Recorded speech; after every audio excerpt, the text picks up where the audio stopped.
So, good evening. I hope you liked my little short video with my steak tartare. And it was as good as it looked. So, I hope I can revisit there sooner or later. I'm not quite sure if we're going to get 1 million views on that short video, but we will see. Anyway, I wanted to check in tonight and just talk a little bit about this whole thing we got here going with the tariffs. The all-dominating, topic in the financial news in general, and to see what this actually is all about and why some people are vehemently opposed to it, where other people or other groups are pretty much in favor of it, and what it is really going to do for us or not going to do. One side says we're going to have inflation. The other side says, well, they're going to be paying for it. Each side calls the other side a liar, basically, in this. But the question really is not so much if either side is right or wrong. It depends if you're an importer. Say, like here in the United States, I would be importing some goods from China. I will get into a little example here in a minute. And how are you paying for these? That is the elephant in the room. Now, any viewer who has ever traveled into a foreign country with a different currency knows the mathematical excitement which comes with a trip, evaluating the exchange rates between your currency you have from your country you're originating from, whatever that might be, and whether the exchange rates are favorable or unfavorable to you, meaning this is going to be a more affordable trip you're making or doing, or an expensive trip. And that is sort of the question here too. It all evolves around the whole thing here with the exchanges of money. Now, I want to give you an example. This is just totally fictitious because I don't engage in it, but this is the easiest way to explain this for a person or viewer who doesn't deal with currency exchange and import and export related issues on a daily basis. But as a consumer, you might be wondering, or as an observer of the political situation, of which way this is actually going to develop and why do we have two opposing sides in this. And both sides are right and both sides are wrong at the same time. And I'm going to explain this now. Let's just say I have a company here in America and I import shoes, regular shoes, and I usually go and I buy $10,000 worth of shoes for each shipment, for each container I have coming into the United States. So on the first time when I set this up, I fly over to China, some province where they have, local shoemaking, manufacturing plants, and I visit 2 or 3 different plants. I show them my model I want them to produce. I will tell them I need 1,000 pair on this size, 1,000 in this, and 1,000 in that, and so far and so on. So we're going to get 10,000 pair of shoes, and now we are negotiating about the money. That is really the most important part. Let's just say my Chinese counterpart now says they want to be paid in renminbi. I think that's how you pronounce it. One of the most difficult words to pronounce is the Chinese currency. Renminbi, something like this. So the Chinese currency are. And we come to an agreement that he's going to sell me 1 pair of shoes. This is fictitious now. In any size for 650 renminbis. So 650. 6.50. And at the time when I set this business up, $1 in an exchange is going to give me 650. So that means for me in the United States, since I sell the shoes here, my cost on one pair of shoes after conversion is $1. Just an example. So I buy 10,000 pairs. That means it's going to cost me $10,000. And now you have to multiply 10,000 by 6. That is 65,000 renminbis for these 10,000 shoes. That's what the seller will get from me. So when I fly over and I go and come to pick these shoes up, or make sure I monitor the packing of it in the container, make sure the quality is all good, and I give them this money in cash. So I take $10,000 in cash with me on the airplane at the time when we do the complete the transaction. I go in China to a bank, to a Chinese bank. I exchange my $10,000 and I get 65,000 renminbis for it. I take that, put that in my suitcase. I drive to the factory. I look at the shoes. My counterpart looks at the briefcase with the 65,000 renminbis in there. They start counting it. I'm unpacking the shoes here and there. Everything is fine. We're all happy. Everything is loaded in the container. We go and have a great meal, and he pays for it. So basically, now I bring these shoes back to the United States. At my first shipment, there's 0 tariff on this. Great. I got 10,000 shoes at $1, and I can sell them here for $3 or $5. So I have $1 of cost and it, hard cost, and then the rest of it is transportation and taxes and, my administrative overhead and the sales and marketing and all of that. So I have whatever $1 profit, net profit on it. So I did pretty well. Now, we do this 3-4 more times. I fly over there. He gets 65,000 renminbis. I get my 10,000 shoes. We're all good. Suddenly, Trump comes into the picture and he says, well, I'm going to impose 10% tariffs on all Chinese-made shoes, just as an example. No exception, it's going to start tomorrow. Okay. I got now the 10% tariffs. Trump announced it, and I fly over there, and I'm thinking, well, that may not be good for me. I got to pay now 10% more. And I go in China to the bank. I have my $10,000. Now I get suddenly 75,000 renminbis. Because of Trump's announcement, it was anticipated, or the dollar increased in strength because people were selling the renminbis, or Chinese were buying dollars. So the exchange rate has changed. Instead of 650, I get now 750. I'm still paying my guy over there only 650. So I have actually profited 1 renminbi, which is 15% or so surplus. So I can convert that back, over to US dollars when I leave, or I just hold it. Either way, my shoes suddenly got cheaper for me. Even though when I come back, I have to pay 10% duty on it. But I made a 15% gain in the currency exchange. So my net effect surplus is now 5%. I'm making now actually 5% more in this transaction than what I did before the tariff. That works only if the importer does the currency exchange and pays the local manufacturer in their local currency.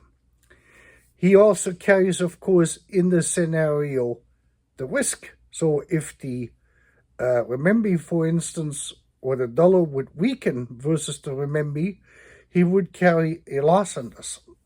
Say like it would drop down from $1 to 6 renminbi, so he would lose 50 cents, or 0.5, half a renminbi on the transaction. Then he will have to convert more US dollars. And this is where this whole circus is coming from. So let's just say I'm on the side where I pay the Chinese manufacturer in US dollars.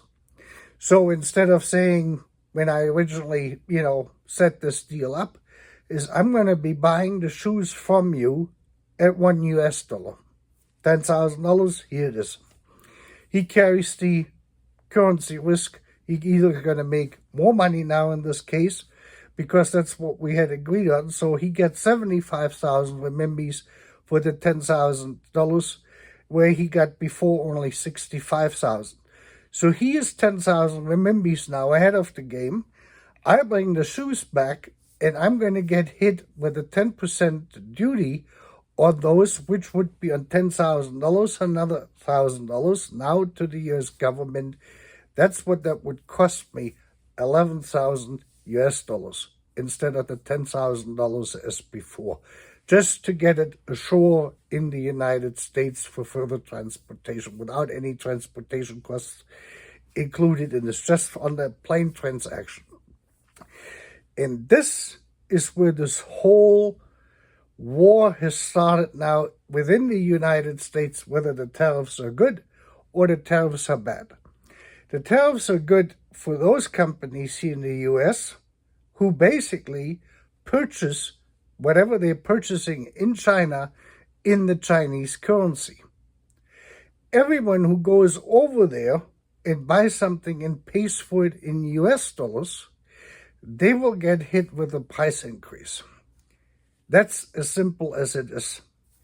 So now you have to look at your own business if you're importing or exporting, more like importing in this case, on which side you're standing and whether or not the tariffs are good for you as the importer. You could be making more money. There's a potential there for that. You could lose some money. You probably will break even. And this is why Trump says basically in the first scenario, what most business people would do who know international trade, they would go there and pay this in local currency and they would come out ahead of it. Now, like in my case here, we set the dollar increase in strength from 650 to 750, giving us a more than 10% increase, 15% increase in value. But the taxes only, or the duty is only 10%. So I have a 5% net gain in the transaction without doing anything. And apparently this does not seem to be the case for many importers here. What they probably did is they went out and they negotiated in dollars, because the Chinese are pretty smart. And I don't want to say that American business people are stupid. That is not the case. You can see this with Trump.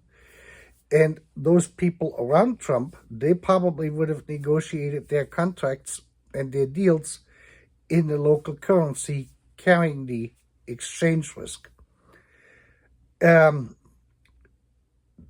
a fellow who is now running one of these departments, and he came up with this A Lago agreement, which is based on this. I read this, it's 46 pages long, and that is basically what they're trying to implement. If we look, and that basically explains this, and that's why they think they're coming out ahead of it, which they do, if you pay for it and the US dollar increases in value. If you pay in local currency and your currency you got increases, the tariffs will be paid for in the currency exchange transaction. That's basically where that shifts to. The manufacturer is not really affected. He still gets a $6.50 per shoe.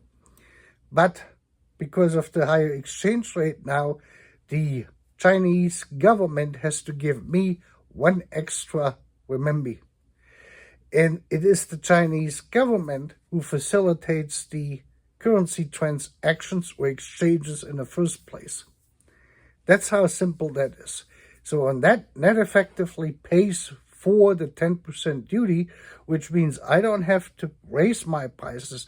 Technically, I could lower my prices now here in the United States by 5% because I'm 5% ahead of the game. If I'm not too greedy, I can pass that savings on to my US customer. Then I have even a better competitive marketing advantage here in the United States, because my product in this whole scenario here of inflation has become 5% cheaper, and the customer hopefully will appreciate if I pass that saving on to him or her. That's as simple as it is. If I import, say like as a private person, and I buy, say like from Temu, or from AliExpress, I buy a circuit board, Arduino or something like this for $20, and they're selling it from China, they're shipping from China, and they're selling it in US dollar. Then we used to have an exemption for up to $800 where the US Customs would not levy any type of duty on those items under, or shipments under 800. And I got that mailed to me. Took 10 days, 20 days to get here. Now I will get a letter from the customs that I have to go to the post office. I have to pay the duty on this package before the post office can release it to me. So I have to pay now the $2 or $5, whatever that may be the case, on that what I have ordered directly from China. So the end consumer who orders directly through China is going to be the one who's going to get hit for the duty. And the importer who imports and pays the Chinese vendor in US dollars. They have agreed on a US dollar-based price, taking the local currency out of the equation for the importer. They will have to increase their prices then by 10%. And that is a interesting and very divided scenario here. You have, for instance, say like I want to take a good example would be, say like Mercedes-Benz. Even though they're not directly here in the United States, they have manufacturing facilities here, but they're headquartered, so all the transactional stuff is going to be counted over in Germany.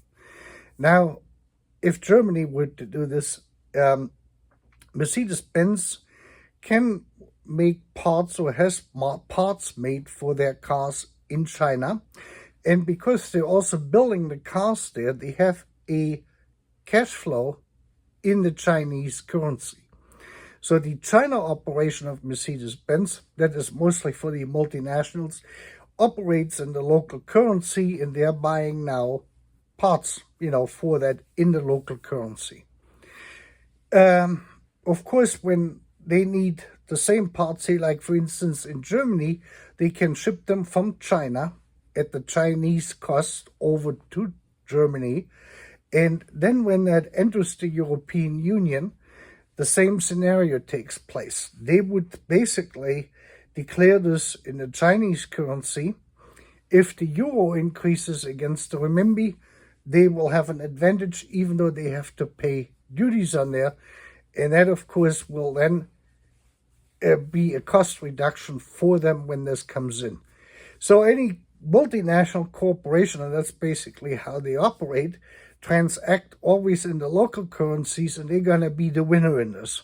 Whereas the small mom and pop operations here who have started to have stuff manufactured, whatever it might be, special pool equipment or whatever it might be, they probably negotiated a deal in US dollars. And they're going to be the ones who are going to have the price increases coming. That's as simple as you can put this. So it depends on which side you are. And the question is the dollar going to increase in strength against the renminbi? Most likely, yes. And that depends on how the two central banks are going to sell the currencies to each other. If they are the ones, the Chinese central bank and the US central bank are the ones who are actually manipulating that price by either buying or selling the opposing currency, and they can then manipulate basically the currency exchange rate to set it at a level favorable to each country to minimize the impacts on this. So China won't see any slowdown in this, neither will the United States have a cost increase. So both sides are going to come out as a winner, and the United States, in essence, is the Chinese have to give money for free to the US government that way. He's basically fumbling money away from the Chinese. The Chinese government in this model is going to be paying for this. If that is going to happen, we don't know yet. That's why they raised these interest or the duties to these levels, what they have. Eventually, hopefully, they're going to get a deal and they're going to get this worked out. And that's basically what you can expect. You pay in the local currency, you're going to come out on top of it as the importer. If you pay in your own currency to the manufacturer, then you're going to have a problem with any type of tariff or duty on a product, no matter what country you go to. That's the rules. That's basically on how this works. As simplified as we can put it. There's no big thing in there. That was really all what I really wanted to explain today. The other topics, what we have with immigration and with the Ukraine and Russia, the war and everything else, I do not know how this is going to play out. The Russians have shown that they are really neither interested nor are taking the United States very seriously in this of Trump, with Trump's approach or what Trump has said, basically. And they are not apparently too concerned about the implications of further sanctions from the United States, or the ideal thing probably would be a total trade embargo with Russia, and not just from the United States, but with most of Europe and the rest of the world. That will basically isolate them, but that is probably not going to happen because there's too much stuff still coming out of the Russian Federation, which, especially in raw materials, in oil and gas, which the world needs, and most of it goes over to China, and some of it goes over to India, and a few other countries, and so is the Iranian oil for that matter. So this is all highly interwoven. There's so many national interests in there, and it may not come to a very easy conclusion, this whole thing. And so to make a prediction here of right now, everything is basically that. I said this before, and that's why I really haven't made another video about the war about the Ukraine and Russia, is that the Russians, because they have increased or ramped up their industrial military complex considerably, and they're still doing it even more, have gained an advantage over the West in terms of production. And what they're going to do, the same thing what they did in World War II, is they're going to overpower the enemy with quantity rather than quality. So even though the West has higher quality and more advanced systems, if you have enough of lower quality or simpler weapons, you have to overpower your opponent. It's as simple as that. And that is the direction this is basically heading. The NATO or the Western belief is that this could be, or the technological advances will overpower then, with the amount of weapons the West has, the Soviet Union or the Russian Federation. This was sort of the thinking Hitler had with the Wehrmacht, OKW, Oberkommando der Wehrmacht. That's how they looked at this. They said, we have the more advanced and better weapons, and we may have less, When it started, they had more, but within 2 years after the attack started, the Russians had ramped up everything in a 100-fold scale, by far more than what they're doing now. And they simply ran over the Wehrmacht. They gave them the run for the money. At that point, of course, there was no nuclear weapons involved in this, in either side, only here from the United States, then from 45 on. But basically, that's kind of the scenario where this is going to. It will be done by sheer force and amount of soldiers. They may have another 20, 25 million Russians they're going to draft into this if it is necessary. And they're either going to fight well and not going to die, or they fight poorly and going to die. That's going to be basically it. It's not going to be a pretty picture in any direction. My assessment, and I hope the Germans are not, my German viewers are not going to get upset what I'm going to say now. My assessment is this. If the Russian Federation goes that route, and say like they wind up with 25 million or 30 million soldiers, recruits, soldiers, and they're starting to invade Poland, for instance. They break through the Ukraine, they run over the Ukraine. They will be having some more resistance in Poland because there's more activity there. There's a bigger military force there. Once Poland falls and is conquered, they're going to run over Germany. If Germany military is not going to get their act together within the next couple of years, they're going to run over this. This can take 3 days. This could take a week or 2 weeks at the very most. And then the Russians are going to be on the border in the Alsace, Lothringen, Belgium, Holland, French border, and they're going to go for the west. That's how simple this is. And it really depends on who gonna build up what, because if you're gonna build up your military to 25 million or 30 million soldiers, your regular economy is basically gonna collapse. You have then only a wartime economy left where everything evolves around the military operation then in general. That's basically then the full-blown scenario of this war, if you look at this at the long range. And I do not know if the Europeans, the Western Europeans, think that this happens, if the Russians are going to go that far or not. That, of course, I cannot assess, but that would be the logical step, and that is something they could do if they wanted to, and then rebuild everything afterwards, after the victory. And that would create a huge problem for Central Europe or Western Europe in general. That was my 2 thoughts I wanted to give you on that. Yeah, other than that, I will be checking in here as things go, and we will see what happens here in our world.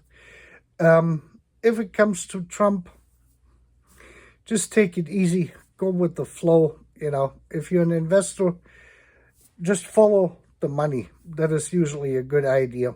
And pick the people.